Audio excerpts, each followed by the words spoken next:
السلام علیکم ورحمۃ اللہ تعالی وبرکاتہ ومغفرتہ۔ بسم اللہ الرحمن الرحیم۔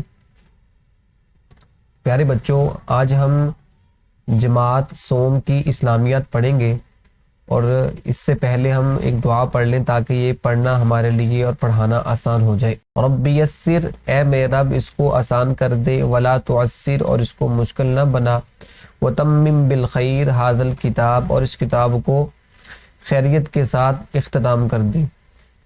وبک نستعین، اور ہم آپ ہی سے مدد مانگتے ہیں۔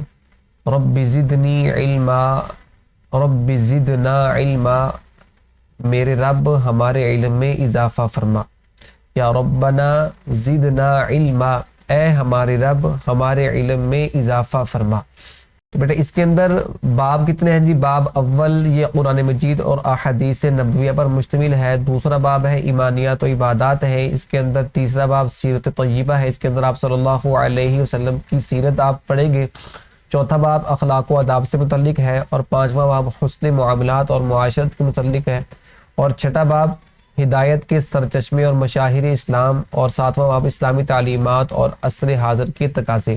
تو سب سے پہلے ہم قرآن مجید اور احادیث نبویہ صلی اللہ علیہ وسلم کے متعلق جو ہے اس کے اندر پڑھتے ہیں کہ اس کے اندر کیا شامل کیا گیا ہے۔ باب اول قرآن مجید اور حدیث نبوی صلی اللہ علیہ وعلی آلہ واصحابہ وسلم۔ قرآن مجید یہ تو آپ سب کو پتہ ہے کہ یہ اللہ تبارک و تعالیٰ کی کتاب ہے، اور اس کے مختلف نام ہیں۔ قرآن مجید بھی ان ناموں میں سے ایک نام ہے۔ اور حدیث نبوی، حدیث کسے کہتے ہیں؟ آپ صلی اللہ علیہ وسلم کی بتائی ہوئی باتوں اور آپ صلی اللہ علیہ وسلم کے کیے ہوئے کاموں کو حدیث کہتے ہیں، ٹھیک ہے جی۔ اور صلی اللہ علیہ وعلی آلہ واصحابہ وسلم ایک درود ہے کہ جب بھی اللہ کے نبی کا نام ہے تو ہمیں یہ درود پڑھنا چاہیے۔ یہ صلی اللہ علیہ وسلم یہ بھی پڑھ سکتے ہیں، اور جو بڑا آپ کے سامنے لکھا ہو یہ بھی پڑھ سکتے ہیں۔ اس کا مطلب کیا ہے؟ صلی اللہ، اللہ رحمت نازل کرے علیہ، آپ پر، مطلب آپ صلی اللہ علیہ وسلم پر، وعلی آلہ آپ کی آل پر، مطلب آپ کی اولاد پر، واصحابہ اور آپ کے اصحاب مطلب صحابہ کرام رضوان اللہ تعالی علیہم اجمعین پر، اور سلام نازل کرے۔ تو پہلے ہم پڑھتے ہیں ناظرہ قرآن مجید۔ ناظرہ مطلب قرآن مجید اوپر دیکھ کر پڑھنا۔ اس سبق کی تکمیل پر آپ اس قابل ہو جائیں گے قرآن مجید کے پارہ 3 تا 8 کو تجوید کے ساتھ تلاوت کر سکیں۔ تو تجوید کے ساتھ اس کو جو ہے ہم نے پڑھنا سیکھنا ہے۔ یہ پہلے جو 6 پارے ہیں، پارہ نمبر 3 سے پارہ نمبر 8 تک، یہ اس تیسری کلاس کا سلیبس ہے کہ ہم نے پورے سال کے اندر 6 پارے پڑھنے ہیں اور تجوید کے ساتھ پڑھنے ہیں۔ تجوید کیسے کہتے ہیں؟ کہ ہر حرف کو اس کے مخرج سے ادا کرنا اور اس کی صفات سے ادا کرنا، دوران تلاوت مخارج اور رموز عقوف کا خیال رکھ سکے، ٹھیک ہے نا جی۔ جب ہم تلاوت کر رہے ہوں تو مخارج کیا ہے کہ جو حرف جہاں سے نکلتا ہے اس کو وہیں سے نکالنا، وہیں سے اس کو ادا کرنا، اور رموز اوقاف کے جہاں پر وقف کرنا چاہیے وہاں پر وقف کرنا، ہم اس کا خیال کریں۔ تو 3 پارے آپ کے سامنے ہم نے اس کو آپ نے پڑھنا ہے، کسی اچھے جو ہے وہ استاد کے پاس آپ اس کو سیکھیں اور تجوید کے ساتھ، ٹھیک ہے نا۔ پہلے 6 پارے قرآن مجید کا ہمیشہ، یہ قرآن پاک کے جو نا وہ آداب لکھے ہوئے، قرآن مجید کو ہمیشہ ادب اور احترام سے پکڑیں، ٹھیک ہے جی۔ یہ پہلا اس کا ادب ہے۔ ادب ہمارے جو ہے وہ قول کے اندر، ہمارے فعل کے اندر ادب ہونا چاہیے۔ اس کو پکڑتے وقت قرآن مجید کو اونچی جگہ پر رکھیں، ایسی جگہ پر رکھیں کہ یہ ہمارے بیٹھنے کے، ہم جہاں پر بیٹھیں تو یہ اس کی جو قرآن پاک رکھنے کی جگہ ہے وہ ہمارے بیٹھنے سے نیچے نہ ہو، بلکہ یہ اونچی جگہ ہو جہاں پر جو ہے ہمارے، جہاں ہم لیٹتے ہیں تو ہمارے پاؤں اس کی طرف نہ جائیں، ٹھیک ہے نا جی۔ بیٹھتے ہیں تو ہمارا بیٹھنا اس کے اوپر نہ ہو۔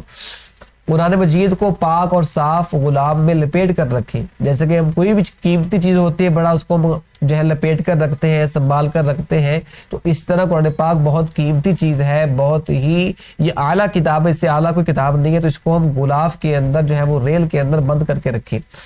اور قرآن مجید کو ہمیشہ باوضو ہاتھ لگائیں۔ جب بھی آپ کا وضو ہو پھر ہی اس کو ہاتھ لگائیں، اگر وضو نہیں ہے تو اس کو ہاتھ لگانے کی اجازت نہیں ہے، جیسا کہ اللہ کے نبی قرآن پاک کے اندر اللہ فرماتے ہیں لا یمسہ الا المطہرون، کہ اس کو صرف پاکیزہ لوگ ہی چھوئیں۔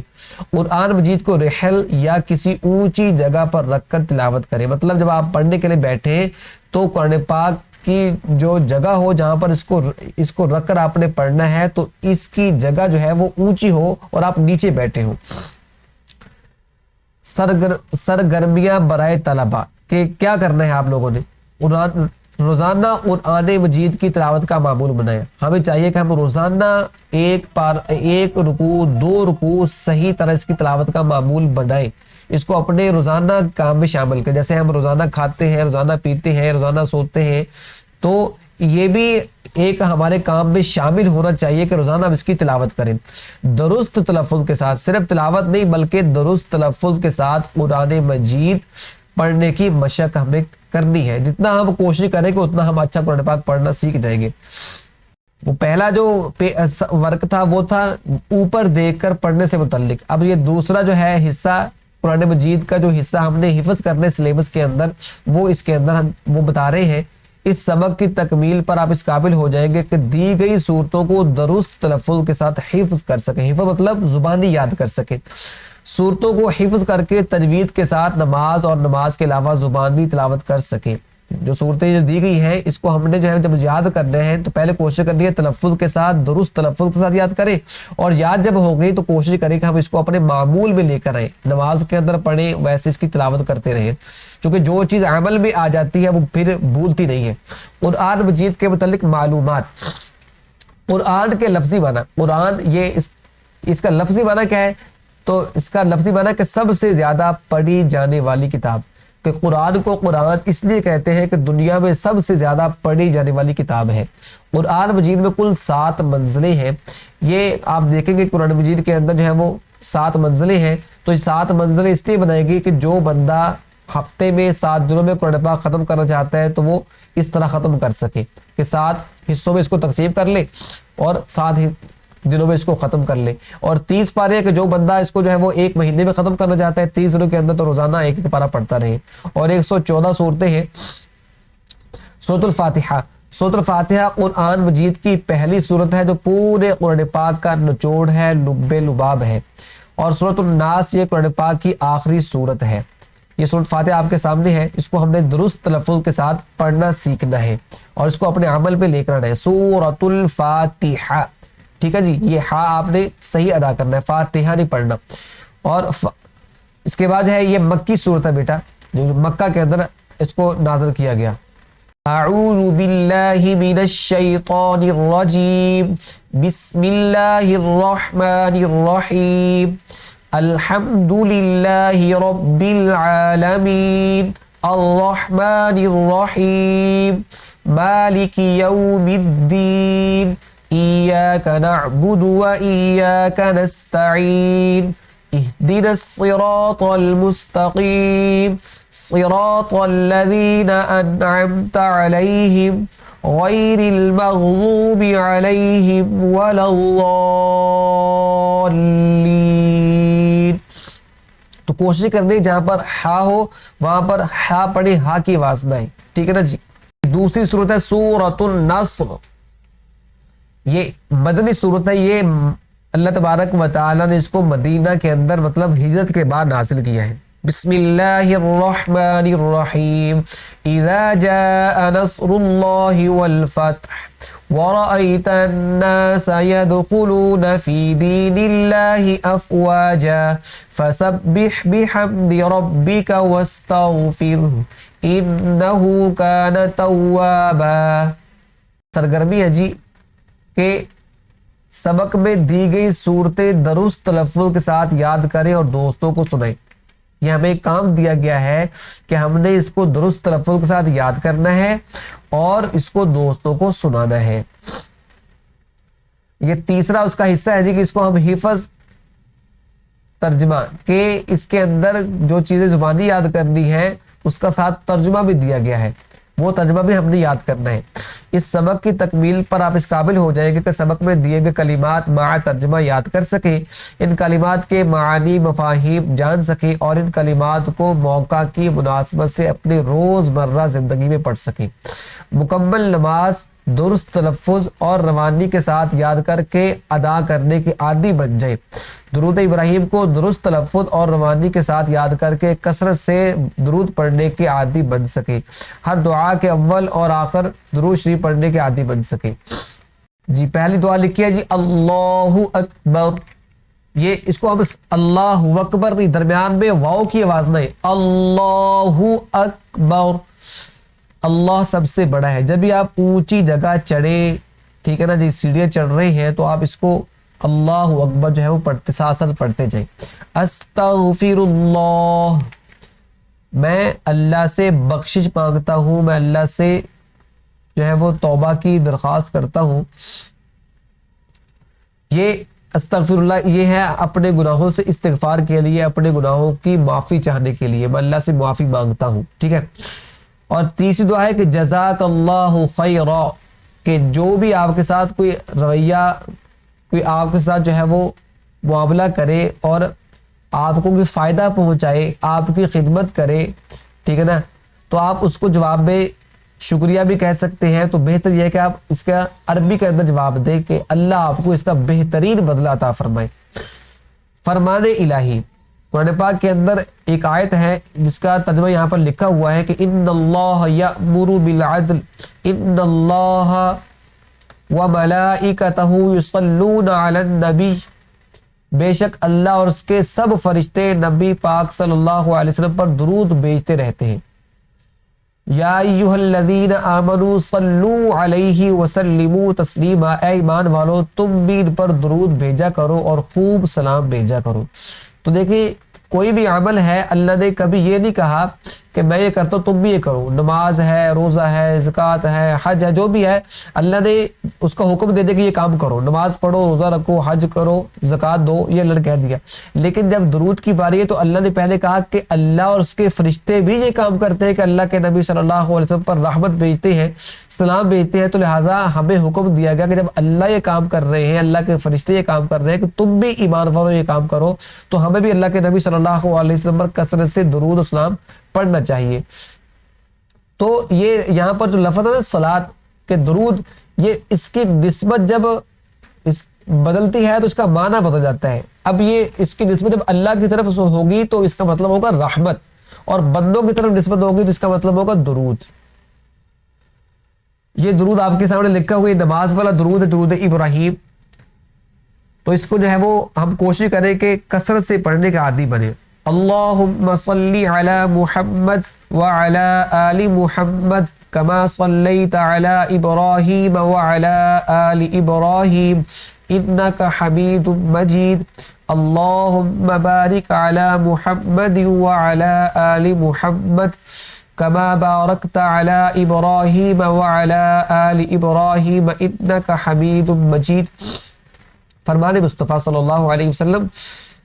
درود پڑھنے کا فائدہ کیا ہے؟ آپ نے فرمایا جو شخص مجھ پر ایک مرتبہ درود بھیجتا ہے اللہ اس پر 10 رحمتیں نازل فرماتا ہے. کتنی بڑی فضیلت ہے کہ ہم کام ایک کریں اور سلام ہم ایک بھیجیں اور ادھر سے 10 رحمتیں آئیں.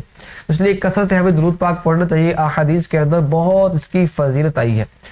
سرگرمیاں برائے طلباء، یہ بچوں کے لیے کام ہے کہ کیا کریں وہ بچے سبق پڑھنے کے بعد. تو کہا جا رہا ہے کہ تمام کلمات کے چارٹ تیار کروا کر کمرہ جماعت میں لگائیں. ٹھیک ہے نا بچوں، یہ اپنی کلاسوں کے اندر ہم بچوں والدین کو چاہیے کہ بچوں کی مدد کریں اور ان کو خوبصورت انداز میں لکھیں اور اپنے گھروں کے اندر اور جماعت کے اندر کلاس کے اندر لگائیں. درود ابراہیم کی آڈیو سنیں کہ جو قاری صاحب عالم دین اچھا درود پڑھتے ہیں ان کے آڈیو سنیں اور درود پاک کو پڑھنے اور یاد کرنے کی مشق کریں. جیسے وہ پڑھتے ہیں ویسے پڑھنے کا معمول بنائیں. نماز اور اس کو ادا کرنے کا طریقہ قاری صاحب اور والدین سے سیکھیں. نماز شروع سے لے کر آخر تک اس کا جو ہے وہ طریقہ قاری صاحب سے سیکھیں یا والدین سے سیکھیں اور نماز کی پابندی کا معمول بنائیں. کوشش کریں کہ نماز جو ہے ہم اس کے عادی بن جائیں اور کوشش کریں کہ ہم درود پاک صلی اللہ علیہ وسلم کثرت سے اللہ کے نبی پر بھیجنا شروع کر دیں. ٹھیک ہے، جہاں بھی اللہ کے نبی کا نام ہے تو صلی اللہ علیہ وسلم لازمی کہیں. تو پہلا جو حصہ تھا قرآن پاک سے متعلق تھا، اس میں پہلے ناظرہ تھا، پھر حفظ تھا، پھر حفظ اور ترجمہ تھا۔ اب حدیث نبوی، اللہ کے نبی صلی اللہ علیہ وسلم کی حدیثیں آپ کے سامنے آ رہی ہیں، چھوٹی چھوٹی احادیث ہیں، اس کو ہم یاد کریں اور اس کو دوسروں تک پہنچائیں۔ اس سبق کی تکمیل پر آپ اس قابل ہو جائیں گے کہ 4 احادیث سمجھ سکیں، ان احادیث کو سمجھ کر روزمرہ زندگی میں ان کی تعلیمات پر عمل کر سکیں۔ جی، حضرت محمد صلی اللہ علیہ وسلم جو خاتم النبیین ہیں، نبیوں کے سلسلے کو ختم کرنے والے ہیں، مطلب کیا ہے کہ اللہ کے نبی جو ہمارے ہیں حضرت محمد ہی آخری نبی ہے، قیامت تک اب کوئی اور نبی پیدا نہیں ہوگا۔ تو فرمان کیا ہے ان کا، انما الاعمال بالنیات، بے شک اعمال کا دار و مدار نیتوں پر ہے۔ یہ بخاری شریف کی پہلی حدیث ہے، یہ بخاری شریف حدیث کی کتابوں میں سے سب سے مستند کتاب مانی جاتی ہے۔ تو اعمال کا دار و مدار کہتے ہیں کہ نیتوں پر ہوتا ہے، کہ ہم جو بھی عمل کر رہے ہیں وہ ہم کس کے لیے کر رہے ہیں، تو یہ اللہ تبارک و تعالیٰ جانتے ہیں۔ تو ہمیں چاہیے کہ جو بھی عمل کریں اس کے اندر ہم نیت اللہ کو راضی کرنے کی رکھیں، ٹھیک ہے، پھر وہ عمل قابل قبول ہوگا۔ خیرکم من تعلم القرآن وعلمہ، تم میں سے بہترین لوگ وہ ہیں جو قرآن پڑھتے ہیں اور پڑھاتے ہیں۔ تم میں سے سب سے بہتر وہ شخص ہے جو خود قرآن مجید سیکھے اور دوسروں کو سکھائے۔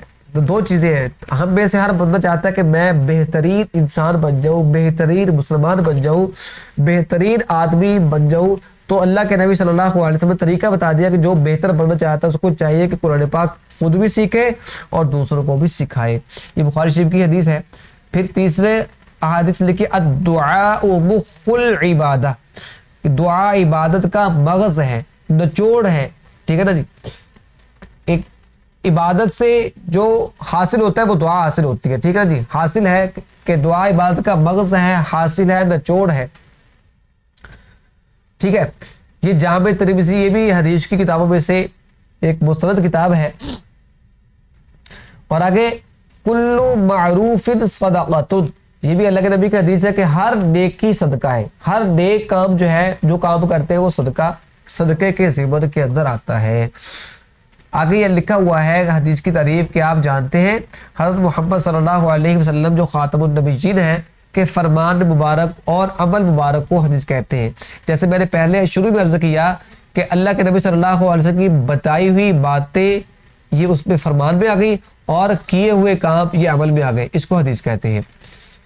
یہ ہمیں کام دیا جا رہا ہے کہ ان احادیث کو ہم نے زبانی یاد کرنا ہے اور ان میں دی گئی تعلیمات پر عمل کرنا ہے، ٹھیک ہے نا جی۔ اور پھر تمام احادیث کا چارٹ بنوا کر کمرہ جماعت میں اس کو اویزہ کرنا ہے، لٹکانا ہے۔ تو ان احادیث کو بیٹا یاد کریں گے تو بہت فائدہ ہوگا، بہت ثواب ملے گا۔ اب یہ آگے پہلے باب کا جو ہے وہ تیسرا حصہ آ گیا ہے کہ دعائیں، کہ یہ دعائیں ہم نے زبانی یاد کرنی ہے، ٹھیک ہے نا جی۔ دعائیں یہ اللہ کے نبی صلی اللہ علیہ وسلم نے اپنی امت کو سکھائی ہیں، تو اس کے اندر بہت سے انوارات و برکات ہیں، اگر پڑھیں گے تو فائدہ ہوگا۔ اس سبق کی تکمیل پر آپ اس قابل ہو جائیں گے کہ ان دعاؤں کو مع ترجمہ زبانی یاد کر کے اپنی روزمرہ زندگی میں پڑھنے کے عادی ہو سکے۔ کھانے سے پہلے کی دعا، کھانے کے بعد کی دعا۔ اللہ کا فرمان کیا ہے، اللہ تعالیٰ سے اس کا فضل کرم مانگتے رہو، ٹھیک ہے جی۔ کچھ شک نہیں کہ اللہ ہر چیز سے واقف ہے، اللہ حکم دے رہا ہے کہ اللہ سے اس کا فضل ہمیں مانگتے رہنا چاہیے، ٹھیک ہے۔ کھانے سے پہلے کی دعا بسم اللہ وعلی برکۃ اللہ، ٹھیک ہے بچوں۔ ایک بات یاد رکھیے گا، یہ اس میں جو علا کا لفظ ہے نا جی، یہ آپ نے نہیں پڑھنا، یہ بعد میں غلطی سے ایڈ ہو گیا ہے، شامل ہو گیا دعا کے اندر۔ اصل میں اللہ کے نبی صلی اللہ علیہ وسلم نے جو حدیث میں دعا سکھائی اس کے اندر علا کا لفظ نہیں آتا، بسم اللہ و برکۃ اللہ آپ نے یاد کرنا ہے۔ ترجمہ کیا ہے، میں نے اللہ کے نام سے اور اللہ کی برکت پر کھانا شروع کیا۔ کھانا کھانے کے بعد کی دعا الحمدللہ الذی اطعمنا وسقانا وجعلنا مسلمین، ٹھیک ہے نا۔ اطعمنا نہیں بولنا، اطعمنا وسقانا وجعلنا مسلمین۔ ترجمہ تمام تعریفیں اس اللہ کے لیے ہیں جس نے ہمیں کھلایا پلایا اور ہمیں مسلمان بنایا۔ سرگرمیاں برائے طلباء، دعاؤں کو یاد کریں اور روزانہ موقع کی مناسبت سے ان کو پڑھنے کا معمول بنائیں، ٹھیک ہے۔ دعاؤں کو یاد کریں، ڈیلی ہم نے کھانا کھانا ہے، ڈیلی ہم نے کھانا کھانے کے تو کوشش کریں کہ پہلے بھی دعا پڑھے بعد میں بھی دعا پڑھے، ٹھیک ہے۔ اس کا فائدہ کیا ہوگا کہ اللہ کے نبی کی حدیث ہے کہ جو کھانا کھانے سے پہلے اور بعد میں پہلے دعا پڑھتا ہے اور بعد میں اللہ کا شکر ادا کرتا ہے تو اس کو اتنا ہی اجر ملتا ہے جو روزہ رکھنے والے کو ملتا ہے. تو ہم روزہ رکھنے والے کا اجر لے سکتے ہیں جب ہم دعاؤں کا اہتمام کریں گے. تو تمام دعاؤں کو چارٹ بنا کر قبر و جماعت میں اویزا کریں. فرمان نبی صلی اللہ علیہ وسلم، اللہ کے نبی فرماتے ہیں کہ دعا جو ہے مومن کا ہتھیار ہے. ٹھیک ہے نا. مومن ہتھیار سے کیا ہوتا ہے؟ انسان اپنی حفاظت کرتا ہے. ٹھیک ہے نا. اور دشمن سے جو ہے وہ اللہ اس کی حفاظت کرتے ہیں اور دشمن سے انسان اپنے آپ کو ہتھیار کے ذریعے بچا لیتا ہے. تو ایسی دعا بھی مومن کا ہتھیار ہے کہ اس کو انسان استعمال کرتا رہے تو نفس اور شیطان سے اللہ اس کی حفاظت کرتے ہیں. تو یہ ہمارا پہلا باب تھا جس کے اندر قرآن مجید سے متعلق کچھ باتیں تھی اور احادیث نبویہ کے متعلق کچھ باتیں تھی. پھر جو ہے وہ یہ دعاؤں سے متعلق کچھ باتیں تھی. تو اللہ ہمیں قرآن پاک کی تلاوت کرنے کی، اللہ کے نبی صلی اللہ علیہ وسلم کی حدیثوں کو یاد کرنے کی اور دعاؤں کو یاد کرنے کی اور اس پر عمل کرنے کی توفیق عطا فرمائے.